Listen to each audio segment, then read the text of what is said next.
All right, hello and welcome. It's Andrew Seymour here. I'm going to talk you through how to create an assignment in Google Classroom.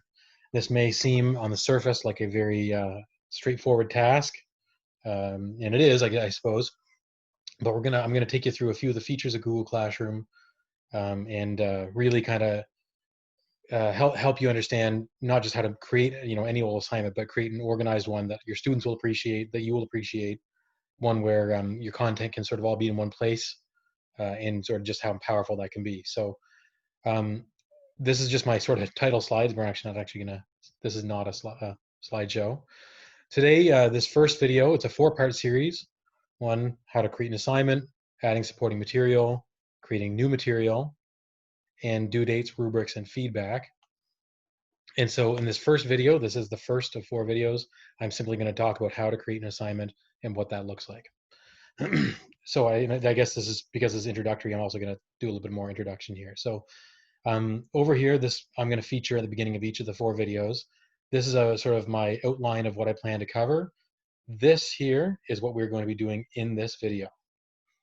So my overview, that's what I'm doing right now. Creating a new assignment, um, uh, creating quizzes, reusing topics. That is should be like that. So I'll go through that right now. The other thing I wanted to share with you is that I have a test classroom code that's visible here, HN23KFV, which will take you to this classroom right here. It's empty right now, and you're going to see me through these four videos build things and create assignments in these in this classroom. But for the moment, it's empty. But the reason why I created it and the reason why I'm sharing this code with you is so you have the opportunity to, if you wanted to come in here. You can ask me, and I'll add you as a teacher, and then you can create your own practice assignments, and then have with the opportunity of me being able to see them and look at them with you as well. So anyway, here's Google Classroom. We are going to be spending all of our time in this classwork tab right here. This is the one we want to focus on. The stream is where things get posted. It's kind of like a Facebook news feed. And as some people find with Google Classroom, it can become very disorganized and overwhelming really quickly. And for younger students, it's not maybe so much so because they're familiar with sort of like the infinite scroll, but adults, people that aren't necessarily sort of digital natives as they call them, might not be as comfortable with that infinite scroll, and so the classwork is more sort of a typical form of organization. So before I create a new assignment here, what I'm going to do is I've also got my Housing and Design 12 class Google Classroom available here. And I've got a module open here, and I wanted to kind of show you what this looked like. I created this on April 16th, assigned it on April 16th. I assigned a value to it. It was worth 22 points. And in here, you're going to see all of the content relevant to that module that they would be expected to work on. And you can see my directions here as well, step by step, as they should go through.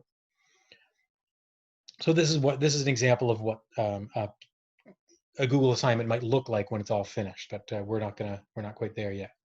So looking at creating a new Google Classroom assignment, under Classroom, we're going to use the Create button here, this big blue Create button, and you got all these options. And what I really want to focus on, what we're going to focus on more than anything else, is the idea of creating an assignment. So, because really, all of these other things here are also just sort of forms of an assignment, except for topic, I suppose. So the assignment is sort of the core thing you're going to want to focus on and use, and that's going to help you. So you can give it a name, like example assignment 1. You could give instructions, and as you saw over here, I gave instructions, very detailed instructions to my students, like review the textbook chapter on housing styles, right? That's this one here.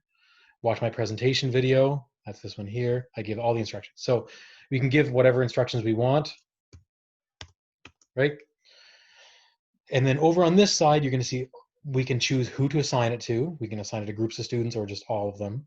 We can choose how many points it's worth, 5, 100, 1,000, whatever you want. You can assign a due date. So we can say that it is due, June 30th at a certain time. And then here, topic, we haven't talked about this yet, but if you're going to do an entire course in Google Classroom, one thing you might want to do is organize all of your topics into, sorry, all of your content into topics. So for example, in housing design, I might want to create a topic called interior design or an exterior design or lighting or, whatever. So, if you're doing math, might want to choose each chapter or section of math and label those with a topic. And that way they stay more organized as well. Students can find them, you can find them more easily in the future. The other thing you can add, and again, we're not going to get into this today, but you can add your own rubric and score right on that rubric right within Google Classroom. So, but that's your creating new function, all right? So we can say from here, we can just click assign. We can also actually schedule it, save it as a draft, so you can save it for later if you want to just, if you're kind of picking away at it, but you don't have the time to finish it. Or you can schedule it, and this is a really cool feature. So you can actually schedule it to be released on a future day. A really organized teacher could, hypothetically, have their entire school year ready to be released. They could have it ready on September 1st and go to sleep until June 30th and have every single piece of work released over the course of a school year. Assessment aside, you wouldn't be able to, if you were sleeping, you wouldn't be able to mark it, but you could, effectively not be present for the entire course and have it released on a schedule at a certain time all the way through. So we can schedule it. I'm not going to do that today. We're just going to straight up assign it. Okay. And there, now we've got an example assignment. It's completely empty, but here it is. That's the first thing I wanted to show you is just that's the process of creating a new assignment. We haven't populated it. We haven't put anything in there, but there it is. We can always go back and edit that assignment. And we're back in, and now we can still work on it, manipulate the points, do all those things. The next thing I want to show you is there is a type of assignment called a quiz. This is not the only way to have a quiz in Google Classroom, but it's probably the easiest way. So when you do this, what's going to happen is it's going to look really familiar, because if you ignore this, you're going to see that it's still got a title, still got instructions, still got a point total, blah, blah, blah, blah, due dates. You can still schedule it to be released, all those things. The only difference is that it's also automatically created a blank quiz that could be, if your students were working on Chromebooks, locked. And we'll maybe talk about that in a different video. But in your blank quiz, if you open that, you can then create a quiz from scratch that would be ready to be deployed to your students. So if all you wanted to do was create a quiz for your students and release it as an assignment, this is the way you would do it. Now, that being said, I would not necessarily recommend creating my quizzes this way, but that's exactly what it's intended for, and it's available for you. So create quiz assignment.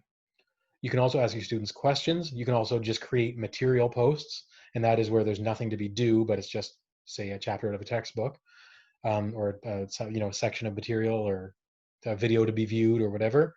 And then another really cool feature is this reuse post thing. So let's say you are a teacher of a subject where there are other teachers in your school, or you know somebody at a different school who's teaching the same subjects. Or you had taught it in a previous year. If you were part of another Google Classroom that had a post that you wanted to use, you can click Reuse Post. And then what Google Classroom will do is it'll actually pull up an entire menu in just a moment here when it loads of all of the other classrooms that you are a part of that you could reuse posts for. Of course, for whatever reason, this is going to struggle to come up for me. Let's try that again. Reuse post. There we go. So we look at all these different Google Classrooms that good Lord, I've got a lot of them. We can go through and choose any number of them. But since I'm using housing and design as my reference, we'll look at that. So we click on housing and design, and now look at this. We can see all these different assignments that I gave, including the housing styles module, the one that I was looking at over here. I can click on that, pull it forward, and keep in mind, again, these do not have to be just yours. It could be anybody's Google Classroom that you're a part of. So if a peer of yours, somebody, another teacher includes you in their Google Classroom, they're giving you the right to be able to pull these things forward. Obviously, you should always credit your sources, but this would certainly be a great way to share and reduce the workload as a staff member if you were able to, share each other's work. So here you can see this exact same assignment, identical in every way, has come forward from here. 22 points, same description, same content, everything has been just duplicated by Google Classroom and it's ready to go. How great is that? The only thing that didn't come forward was the due date, because it assumes that you're not going to want the due date that was assigned on the original file. So the reusing assignment thing, and you can still schedule it and do all these other features. So the reuse assignment thing is just an unbelievably good feature. It really, once you've got a really effective assignment created in Google Classroom, you should, not have to reinvent the wheel. And as you can see, because it hasn't been published, it's still editable. You can still tweak it. So, you can always improve it and make it better. And that's certainly what I would plan to do in future years for this assignment. But it gives you a really nice starting point where you don't have to reinvent the wheel and create it from scratch each time. So again, your partner teacher has done this already. They give you the assignment and you say, yeah, you know what? I don't think this video is particularly helpful. You can kill it and then you can bring in your own video or have no, whatever. So what a wonderful feature that is. So going back to our outline, we've talked about the overview, these four independent videos, creating a new assignment, quizzes, and reusing topics. Hopefully this has been a good little warm-up and introduction.